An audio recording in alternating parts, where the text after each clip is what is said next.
Hi there, this video will instruct you how to make a cherry blossom mini flower. So this one wouldn't be attached to a branch, and I do have a video tutorial available on my YouTube channel for that as well, to make a branch.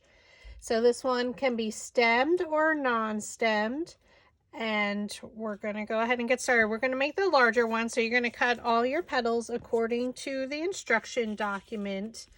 All sizes are noted on there. And the first thing you're going to do is shade your petals. So I already have 2 of them done. So we're going to take our Distress Oxide, is what I'm using. Now you can use any color. It's just like a raspberry color. It's what I have in stock. And this is Tea Party paper by Recollections from Michaels. So it is a lighter pink color. And my nails match perfectly. That was on purpose. So we're going to just take some picked raspberry, Distress Oxide, and you're going to cover the whole entire center. And then I just kind of keep going out in a circular motion. And we're going to go up the petals a little, but I'm first going to go around the edges because I find that's a lot easier, and then it uses some of my ink. I've been using this same finger dabber. As you can see, it's chewed up on the edges, so it has a lot of ink on here already. But again, we're just going to go around the edges just to highlight the shape of the petal. And again, this is all optional, the shading, if you just want to keep it simple and make a beautiful simple flower without the ink. That's totally up to you. So now we're going to just shade out a little bit from the center. And just going back and forth at a very light touch. Now at the bottom, you can keep it darker and then slowly bring it up. Turn it, and again, start at the bottom here in the center. A little bit more pressure, and then you're just going to lightly lighten up the pressure.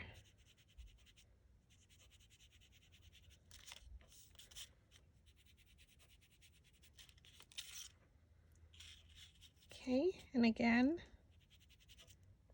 if you dabbed in too much ink, just use your scratch paper to take some of that ink off.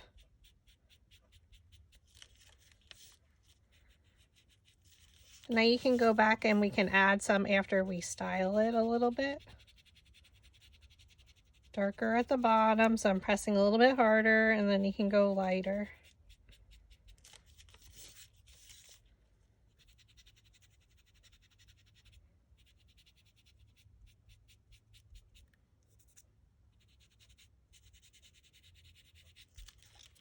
This one I have a little bit more of a line, but that's okay.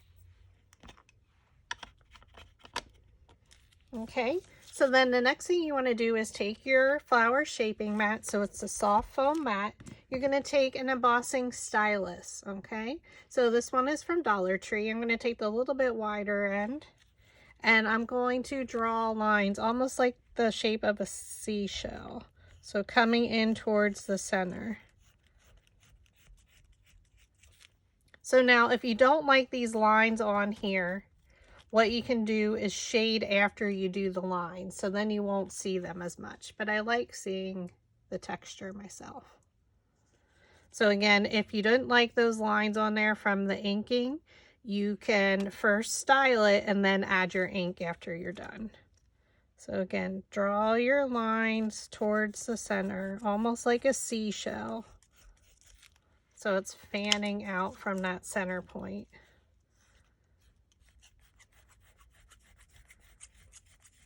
And I don't think about it, I just go around.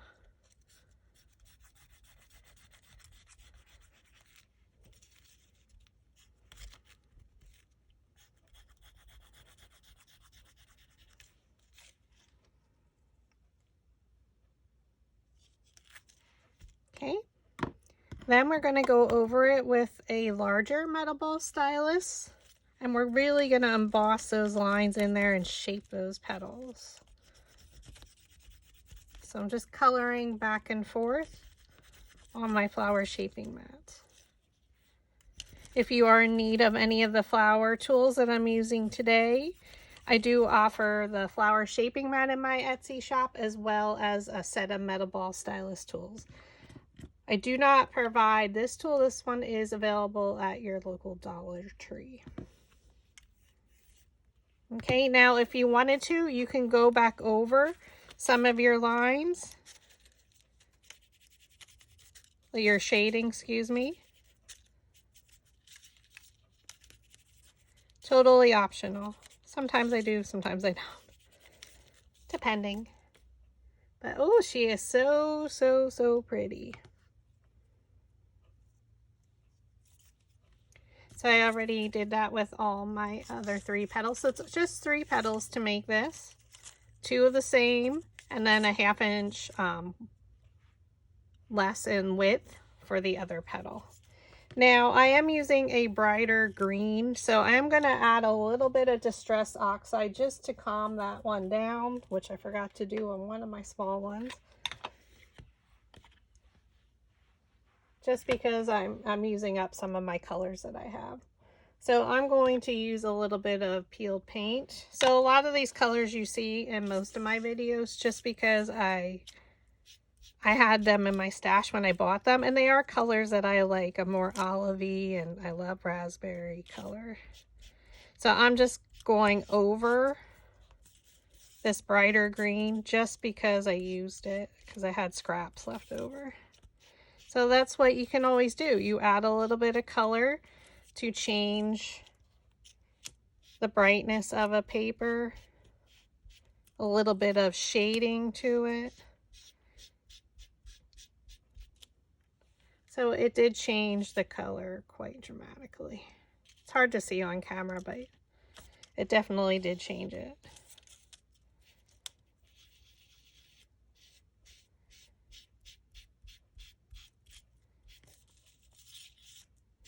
Again, totally optional if you wanted to add any green texture. You don't necessarily have to.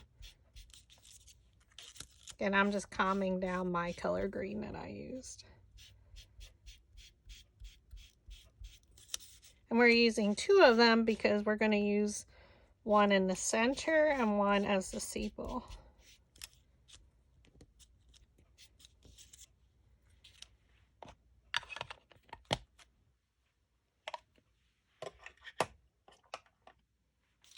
So we have that shading done. We did our petals. That shading is done. The last thing that we need to do with some shading is our centers. So you're going to use all 3 of the centers, and we're going to add brown ink to both sides. So I did do that one, and this one we have left. So I'm just taking a regular brown marker that I have in my stash. And you do want it to have a little bit of a thicker tip. And as you can see, I'm not coloring the entire tip of the center. Maybe on some I do, not all of them.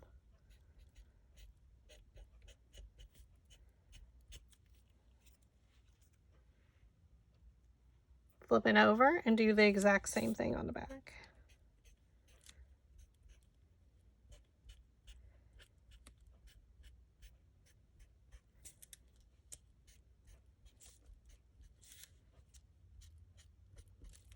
Now what you can do if you choose to do so, I'm not going to do it on this one, but on this one I did add a little bit of my Distress Oxide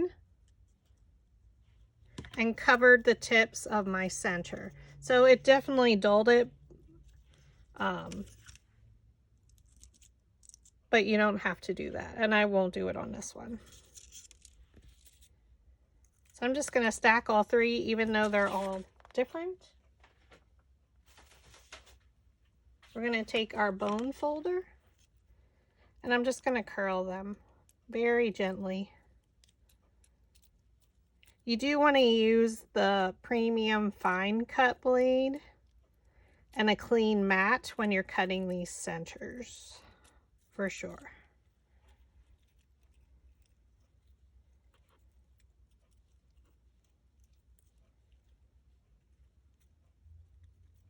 I do use a Cricut Explorer Air too. And you're also going to curl the longer petals. Now, if you don't have a bone folder, the other option is to use your metal ball stylus.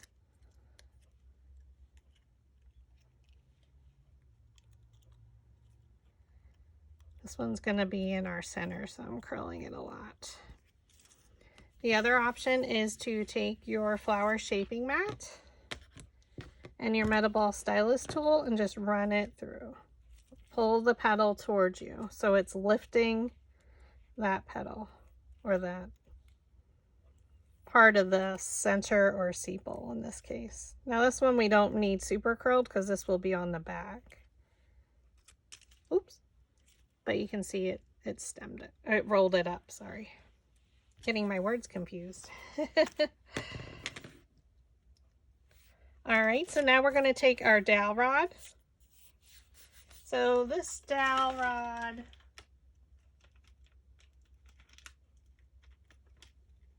looks to be about 5/16 for the larger one. For the smaller one I used, like the smaller flower, I used 1/4 inch.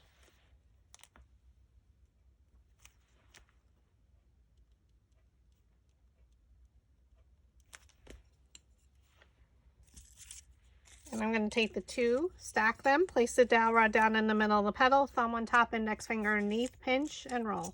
I don't want it super tight, so that's why we're not using a super small dowel rod. The smaller diameter you go, the tighter or more curled your petal is going to be. And I don't want them super curled. I'm going to take the same thing, place your dowel rod down on top, thumb on top, index finger underneath, holds the dowel rod in place, pinch and roll.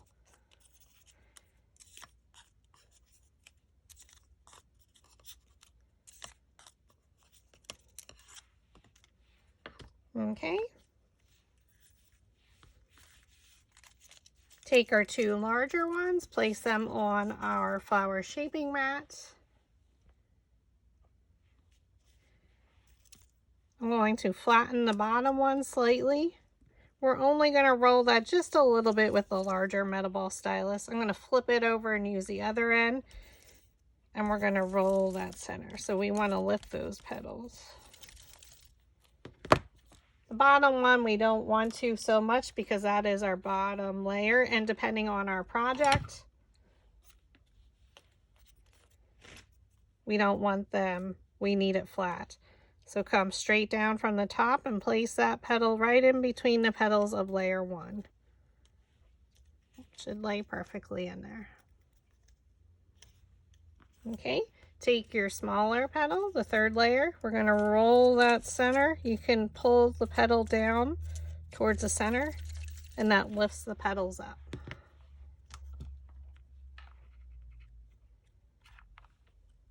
Add some hot glue, and again we're going to place our petals in between the previous layer's petals. Now it is a little bit shorter, or the width is a little bit less.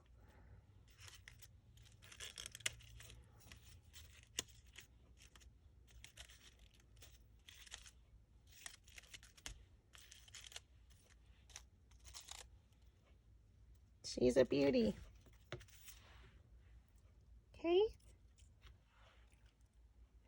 Now you can glue the center in now if you wanted to. So I'm going to just take a smaller metal ball stylus tool. I'm going to roll that center and then just open it up slightly. So if you find it's easier, we can glue our center into the sepal and then into the center. I've done it both ways. All right, so there's 3 different centers. We're going to go with the widest base first. And we are going to roll that center up. Oh, I'm sorry. We're going to work from the center out. So the one that looks like tentacles, the skinniest one, roll it tightly, and we're going to glue it into our next one. Oh my goodness. Let's roll that one.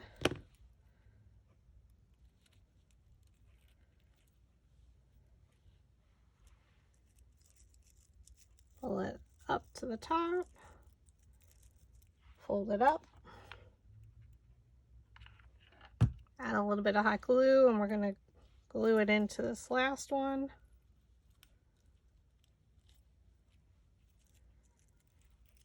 I'm going to press around the center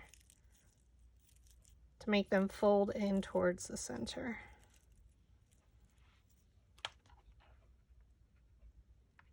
Add a little bit of hot glue, and now we're going to glue it into our green center.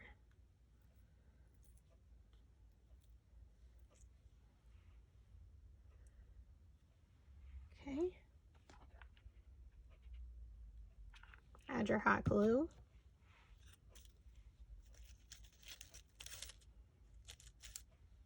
Now, if you want to make sure it's adhered, use your small embossing tool and press.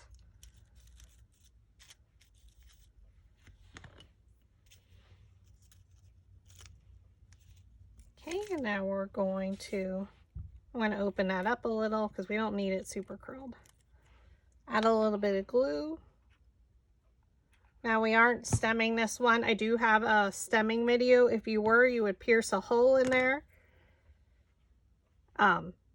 Thread your stem through, and then you just glue it on the back. And I do include instructions on how to do that with the template. And there's a link to a video on YouTube.